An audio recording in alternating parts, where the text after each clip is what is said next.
Tuesday, July the 28th, 2020. A couple of things I'll talk about this morning. A little. None of it's really little, would they say. A lot of people would suggest that this is the worst year ever. And on and on with that kind of rhetoric. But before I get into the worst year ever and what we're going through in 2020 on that level, let's talk about the stupidity. I have yet to figure out where this comes from.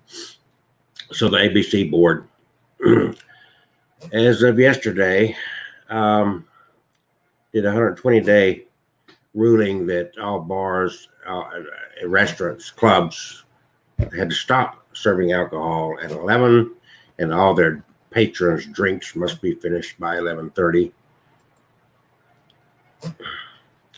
And they do this at a time, and I posted on their Facebook page, ABC Board's Facebook page. They do this at a time when just in one county in Alabama, one of them made national news at a church having a revival. No alcohol. I don't know if they were there past 11 o'clock at night or not, but I'm going to add to that. The ABC Board said they got to stop serving alcohol at 11. The alcohol's got to be finished by 11:30, but they don't have to close. People can stay at the bar. They're already drunk, they stay, okay? I guess maybe that'll help as far as drunk drivers is concerned. The band can play. I don't know. I don't know how this is going to pan out. I don't understand it, and a lot of people don't understand it. My opinion is close the damn bars. And my opinion is close the damn churches. Just this week in national news, not just local news, Blount County, one church, 40 people infected with COVID-19 from a revival. I'd already known previously to that, thanks to a friend up in Blount County, another church. I don't know how many is infected, but 2 Blount County churches spreading this virus, no alcohol involved that I know of, unless they had wine at communion. Nothing is said about that. This is like a do nothing, whatever, but this is the intelligence we've got with, and we're not the only state that did that, by the way. I know that happened somewhere else, another state. So it's not the only place. I really don't know what else to say about that. That's about as far as I can get. What do you say to something like that? The bars can stay open, just something about alcohol. I understand that the drunker you get, the more slap happy, and maybe you're drooling over each other. I don't know. But I think that a lot of people can be drunk by 11 o'clock. Will they just start going out earlier, or will they sneak in their own bottles? It does, but again, the churches were doing their thing, and 40 people in one church get infected with COVID-19. It wasn't a bar atmosphere. They didn't say a thing about the church. There's nothing about the churches. So it's bullshit as far as I'm concerned. It's just a bullshit ruling. That's all I can say.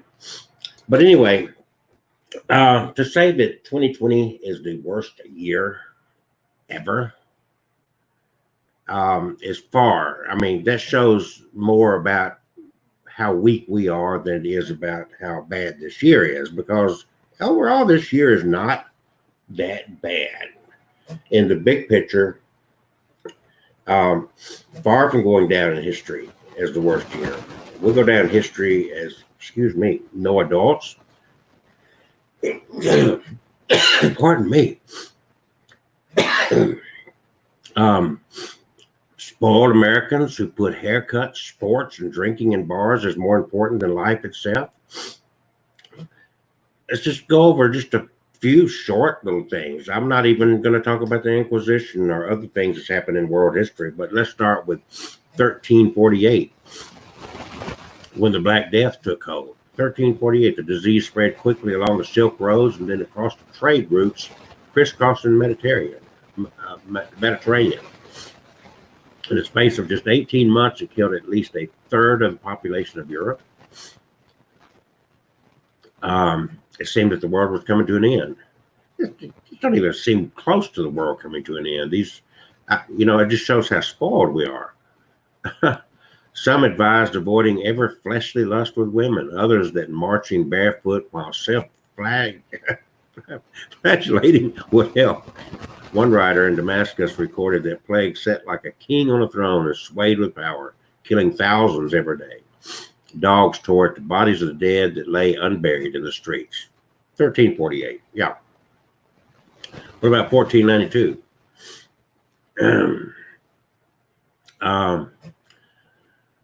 1492, the year the Catholic monarchs Ferdinand and Isabella completed their conquest of Moorish Granada. Within a few years, the roughly 500,000 Muslim inhabitants of the territory would be killed, converted, enslaved, or expelled.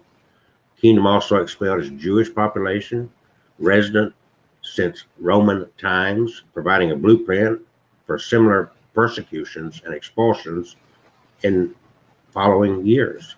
Spanish actions helped create the idea of geographically distinct Christian Europe, replacing the more than 2 millennia of political and religious identities that connected different Mediterranean shores. Most significant event of that year, however, was the first American voyage by, of course, Christopher Columbus. But he wasn't the first European to reach the Western continents, but his voyages were the first to become widely known. As a result, Spain and its rival powers accelerated their overseas contest for trade and territory. By the early 16th century, old world diseases made their inevitable drift to the Americas, beginning the series of plagues that ultimately caused the demographic collapse of some 90% of the indigenous population by the mid-19th century. For many groups, the utter obliteration of society itself. Worse still, as the indigenous labor force disintegrated, Europeans turned to Africa for new sources for new world enslaved labor. Few years in human history are so freighted with catastrophic consequences. That's what. Well, let's go to 1836. There's war on two fronts. In Florida, it was the Seminoles, and in Alabama, against the Creeks. And one Georgia volunteer was toasted on July 4th for taking an Indian's scalp. Was toasted on July 4th for taking the Indian's scalp. Toward the end of the year, the United States began preparations to invade the Cherokee Nation and forcibly remove its residents. After the state-sponsored mass deportations, the first in the modern era, who would cultivate the land? The 1830s, if not precisely 1836, represented the peak of the interstate slave trade, with 250,000 enslaved people marched or shipped west to labor on fields that only a few years earlier had belonged to, well, they say Native Americans, the indigenous people, the ones we commonly call Indian. In Congress, pro-slavery politicians refused to hear anti-slavery petitions, passing the first gag rule in May 1836. In the words of one white Southerner, these were flush times, rife with speculation of Native American land and black slaves. The year marks a high water mark in the confluence of the nation's darkest legacies, racism and reckless capitalism. That's what ultimately has led us to where we are today. The speculative bubble would collapse the following year, leaving behind hundreds of ruined banks and millions of dollars of worthless debt. The financial system would recover, but there was no second chance for the dispossessed. The worst year ever, some say, should go to 1837, mostly because it was dreadful for nearly everybody in the United States. Andrew Jackson left office, and even though Martin Van Buren had been elected to replace him without much difficulty, within months of his taking office, the nation was plunged into what was then the worst economic depression it had ever seen. Van Buren acquired the nickname Martin Van Ruin, and the impact of the Panic of 1837 was devastating. The financial prospects of millions of white citizens were crushed, and the panic significantly escalated the ongoing dislocation of black people's lives as whites sold them in untold numbers, often at a discount, in desperate efforts to pay off debts. Alternatively, whites dragged enslaved people off to Texas where the influx of Americans only increased pressures on Native Americans in the region. In 1837, almost no one got out unscathed. Native Americans, of course, had been suffering from white incursions for years, but they saw their dispossession continue into 1837 thanks to the ongoing Seminole War, which was unpopular even among whites, and the beginning of the forced removal of the Chickasaws from the southeast of Oklahoma. The Cherokee Trail of Tears would take place the following year. Meanwhile, in the Midwest, a mob of whites in Illinois lynched the abolitionist minister and editor Elijah Lovejoy, escalating what was already widespread harassment and abuse of anti-slavery activists, from routine violence to murder, and keeping the politics of slavery aflame. Almost no one got out of 1837 unscathed. Certainly, there are no other fine candidates for the worst year ever, but this one was damn terrible. A true stinker that resonated for decades in bad race relations and head trauma. 1876 was the worst year ever, some would say. The split presidential election set the stage for the bargain that ended Reconstruction. It could be nominated the highest casualty year of the Civil War as the most, but the failure to defend racial equality in the South after so many lives were sacrificed seems far more tragic. Also in 76, you have the Battle of the Little Bighorn and the destruction of the great human experiment of bison hunting, equestrianism on the Great Plains, the fall of Reconstruction, and the rise of plains reservations are enough for a really bad year. And then you add race riots in South Carolina, Princeton, Harvard, Columbia, forming the Intercollegiate Football Association. Then you really have a stinker that would resonate for decades in bad race relations and head trauma. Then we could move forward, of course, to 1919. America had won the First World War by effectively losing the peace. And the isolationist Senate refused to ratify the League of Nations Treaty while President Wilson suffered a debilitating stroke. Meanwhile, as the government ended wartime spending and regulations, inflation skyrocketed and unemployment shot up to 20%. And then an influenza epidemic, one of the worst in human history, killed 500,000 Americans. The 18th Amendment introduced prohibition, talking about alcohol, bars, and a decade of lawlessness. Most immediately, the infamous Bloody Summer of 1919 saw race riots in the cities across the country. Chicago erupted in 5 days of brutal violence that left 500 wounded and 38 dead. Meanwhile, lynchings continued to rise, with 76 Black Americans killed, including, of course, 10 of those veterans. The fall of 1919 featured massive labor strikes, 350,000 steel workers in Indiana, 425,000 miners in coal country, most of the Boston police force. To many, such strikes signaled that America was poised for a revolution like the Bolsheviks had just pulled off in Russia. Fear turned to panic, with mail bombs sent to prominent Americans like Supreme Court Justice Oliver Wendell Holmes and John D. Rockefeller. In November, Attorney General A. Mitchell Palmer, himself the target of a bomb, launched the first Red Scare, a massive series of arrest raids against suspected radicals, anarchists, and communists that turned into the biggest violation of civil liberties in a half a century. All told, 1919 was a year of political chaos, social unrest, economic disasters, health epidemics, bloody race riots, giant labor strikes, and brutal government overreach. Definitely could fall easily for being one of, if not the worst year in history. And here we are being asked to simply wear a face mask and to social distance and make certain sacrifices that would have been luxury to these previous years of trouble. And we whine, we bitch, we moan. We don't have a clue. We're weak. we will go down in history as the weakest year of human history, the most spoiled year of human history.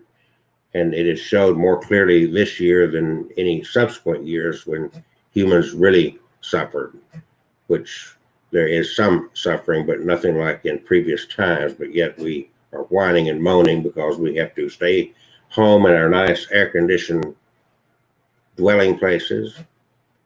We're able to communicate around the world via the internet, FaceTime, or we have all the unbelievable luxuries that these previous generations that went through these horrible events in great numbers just did not have. They truly lived in misery. We can make a phone call, have groceries delivered to our house, food delivered to our house. We can get on Amazon.com, order whatever we want to.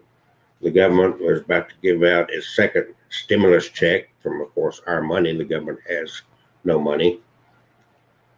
So just want to make that point with the snowflakes of 2020.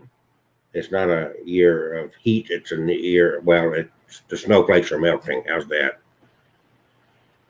Very little sacrifice to be made, but we are a weak, pitiful, pathetic human species compared to future generations that really had to tough it out.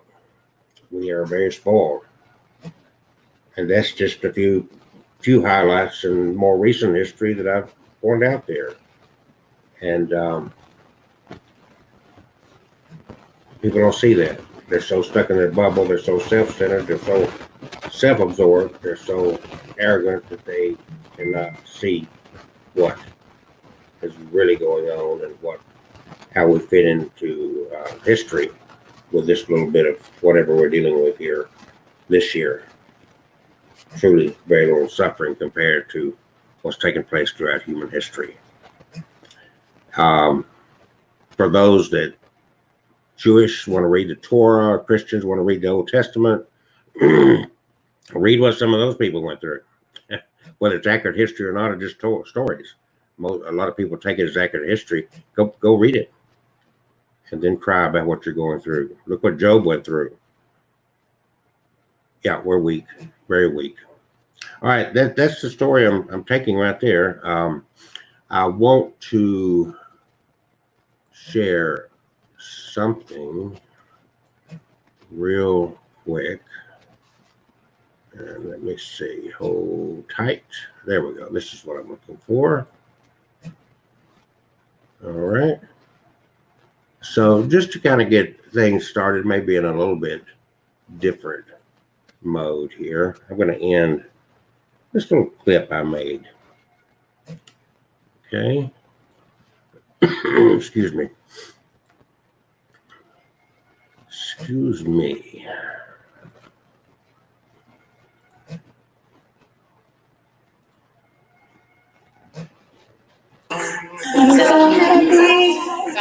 Happy, everybody. Happy. That's what the government is supposed to do. Happiness to everybody. Happy.